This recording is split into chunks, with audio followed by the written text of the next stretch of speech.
ang baba ng baba mo. Wow! Biyang-biyan naman ako sa taas ang medyas. May trangkaso ka ba? Aray ko. Wow! Ako ba yun? Bakit? O bakit hindi? Pinagandaan ko to, no? Hello! Yes. Tsaka gusto ko lang magpasalamat sa ating buting gobernador. Yes, palakpakan niyo po ang ating gobernador. Napakabait. Tsaka napakagwapo, promise. Ang swerte-swerte yung kasi ang gwapo ni Gob yung sa amin. Ano? Subukan mo, baka naka-live ka, makarating sa inyo yan. Hindi masyado. Alive ka. Tsaka ito sobrang malapit ang loob ko sa lugar na Cabanatuan dito sa Nueva Ecija. Bakit? 4 ang naging jowa ko dito. Totoo ba? Ay, oo, may nakwento sa ICPT, pero siyang ex talaga taga rito. Oo, lahat yung kamukha ni Gob. Ang kagwapo. Tsaka gwapo talaga mga Luisiano. Eto, pulsuan muna natin ay yung manunood. Okay. Okay, magpalakpakan lahat ng lalaki gwapo! Patiya kayo. Baka konti na lang lalaki dito. Magpalakpakan lahat ng babaeng magaganda! Ay, nadami. Magpalakpakan lahat ng naniniwalang may forever! Ay, Magpalakpakan yung mga babaeng pinangakuan lang! Ay, parang nakakarinig ka. oo. Magpalakpakan na nasasabing ang taba ni Petit sa personal. Magpalakpakan ang sabing haba ng baba ni Ayi! Wow, wow, wow, wow. Okay, magpalakpakan lahat ng virgin!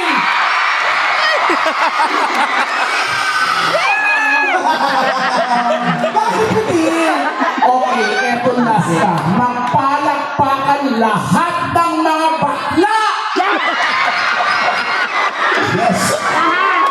Alam mo, ang daming bakla. Grabe naman ka. Kasi isa lang ibig sabihin na pantay-pantay ang trato dito sa lugar na ito. Walang diskriminasyon. Tama? Yes! Ulit! Mga bakla, magparamdam! Oh, kung bakla kayo, okay lang yun. Walang problema. Yes. Sa panahon kasi ngayon, hindi na natin na i-validate ang mga sarili natin kung ano at sino tayo. Tama. Di ba? Yung mga bakla ang swerte-swerte natin. Kasi tayo, yung nilikha ng may kapal na sobrang superior sa lahat. Talaga ba?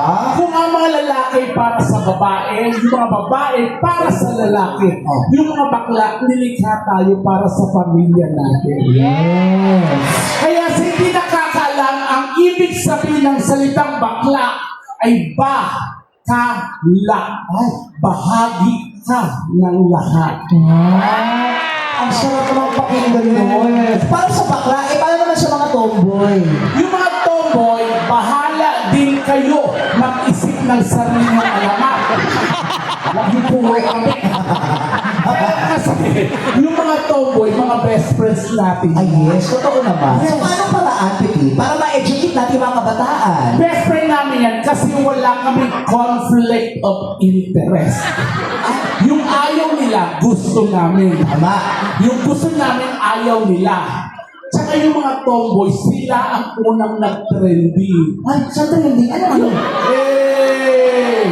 Ah, sa mga tomboy ba yung A? Sa kanila yan, hindi yan sabihin tomboy ang una niyan. Ah, talaga? Parang tomboy ang unang nag-A. Kasi yung mga tomboy, di ba, wala silang aring panlalaki. Okay. Pag umiihi sila, nakatayo din. Ganun. Tapos yung daliri, yun ang ginagawang padaluyan. Ah, okay. Ito. Tapos pagkatapos, itataktak nila yun. Isa naman dyan! Sira ulo. Ano pa niwala ng mga kabataan? At saka gusto ko lang iwakam si nanay. Nanay! Ay, yes, nanay, no? Talagang super gay pa si nanay, no? Bawal na niya sa BGC.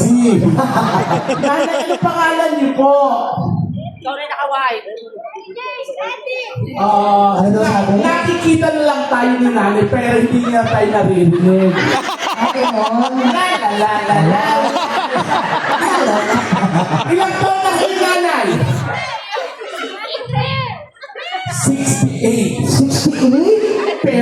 lakas-lakas pa rin ni nanay. Yes. Oo, di ba? Pumaparty. Yes. Sumasabay sa energy ng mga Gen Z at Gen ZX. Alam mo, naalala ko yung lola ko. Tingnan mo, nagiging emotional ka na naman. Kung kailan ang anniversary nitong lugar, tsaka ka nagiging iyakin. Naalala ko yung lola ko po. Napatay ko yun eh. Kung napatay ka, lola mo yun. Charot lang. Hindi, naalala ko kasi kaidaran niyo po yun. 68 years old. 68 yung lola ko at parehas yung lakas-lakas pa rin po.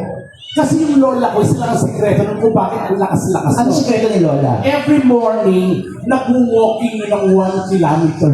Cardio is one of the best exercise. Every morning yun. Oh. Kaya po ngayon, hindi na namin alam kung nasaan siya. Yung muling balita, nasa Tuguegarao. Oh, Pero sino kasama ni Nanay Letty? Okay, hello. Sino po bang inaabangan nyo? Kami po ba? O yung iba pang mga sorpresa? alam naman natin ang inaabangan talaga si Papa P. Tama? Pero ayaw niyo po si Peppa Pig. Sino pa naman kami? Tama. Para abangan nyo, di ba? Oo, ang huli nag-abang sa atin, yung mga lalaki may kulang tayo. Oo. Pero dito kasi sa lugar na to, Yes. sa Nueva Ecija, dito sa Cabanatuan, ang mura ng lalaki dito. Ito ba? Mura ka pa lalaki ngayon dito? Oo! Parang mura. Kesa sa Manila, ganyan 400, di ba? Oo, mahal sa Maynila. At taas Taas lumampas dyan, 800. Dito sa Cabanatuan, mura lang. Parang 40 lang ang tumbo. Totoo ba? 40 tumbo. Hindi pwede magtaas kasi magagalit si Gong. Tama. May SRP na sumusunod. Hindi pwede mag-overpricing. Diba? Kaya bonggang-bongga dito. Ikaw ay Yes. ang ganda-ganda mo Ano, ngayon. pinaghandaan ko yan kasi alam mo ikaw yung kasama ko. Pero kung may mas maganda sa atin, mas maganda ka ngayon, tama? At may kamukha ka! Sino? Side view, side view. Ayan. Juliana Palermo. Siyempre mag-react kayo. Sino yung papalo? Gago ka. Sino yung gago? Tapos sila ko ay nakakaya kay Dot sa kay Ma'am Cherry. Hindi na, nababatrip ako parang kaboses yung tatay ko yung sunilaw eh. Sino yun? Nauuwi ako mamaya, magtatrabaho lang oh. Ayusin mo kasi! Ulit. Side view. Ayan. Sabi ko, hello! Juliana Palermo. Magre-react kayo. Wow! Isa pa. Kaya practice, 1, 2, 3. Wow! Isa pa. Paulit-ulit na lang. Siyempre, gusto ko yung ano. Juliana Palermo. Wow! Harap. Ah. Paulo Contis. Wow! Porky ko, ang ganda-ganda mo. Alam naman nila yun na maganda ako. Sige, ito, kala doon, side view. Harap mo, eh, di ba? From ABS-CBN, Angel Luxin. Wow! Dito kaliwa. From GMA7, Marian Rivera. Harap, Jessica Soho. Isang pirma naman dyan, karon! Bumati si Miss Jessica. Mula Batanes hanggang Cabanatuan, dinayo ng aming team ang isang liblib na sitio upang alamin kung totoo nga di umano'y walang mga paa pero tumatayo ang utong. Nakahulo ka. Tsaka pinagpitin, ano ba yan? Pawis sa pawis yan ako. Ang ginagaya ko, Jess, ikaw, sino ginagaya mo? Siyempre may ginagaya ko sa Vice Comedy Club ko. Bago ka makapasok ko, dapat may ginagaya kang boses. Juries. Juris? Bishop. Tagahalo ko ng arine. Kaka! Juries. Sample nga. Pakilala mo ako. Nanay, si Juris, oh. Sira ulo kayo maayos. Ano yung magiinuman lang kami ni nanay sa kanto? Nanay! Gusto kong makilala niyo si Juris. Yung maayos piti, yung live. Ganon. Kaya mo naman pala, bakit hindi mo gawin? Uutusan mo pa ako.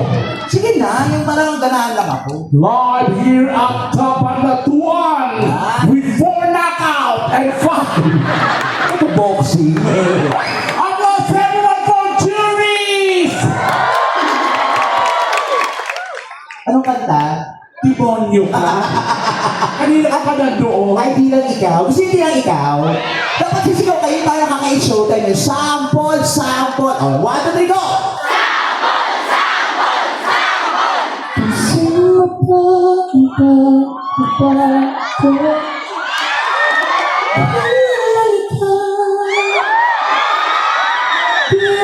Masarap Pangit na pangit. At least may kaboses ako. Ikaw. Nasabi ko na. Gago. Pero ang gusto ko talaga ngayon Oh. ay hindi ko lang kung bakit ang ganda ng loob ko kay Gopon. Pero grabe pala yung katawan mo. Bigyan po nakatalikod. Durabox ka ba? Kamukha ni Gob yung ex-boyfriend. Alam, sorry Bob, kayo na pag po sinasabi sa akin. Kaya pinakabahan daw po siya mag-perform dahil naiilang po siya sa inyo. Oo, andyan na siguro. Kamukha niya. Tsaka kamukha niya ni Gob yung tatay ko. Yung tatay ko kasi,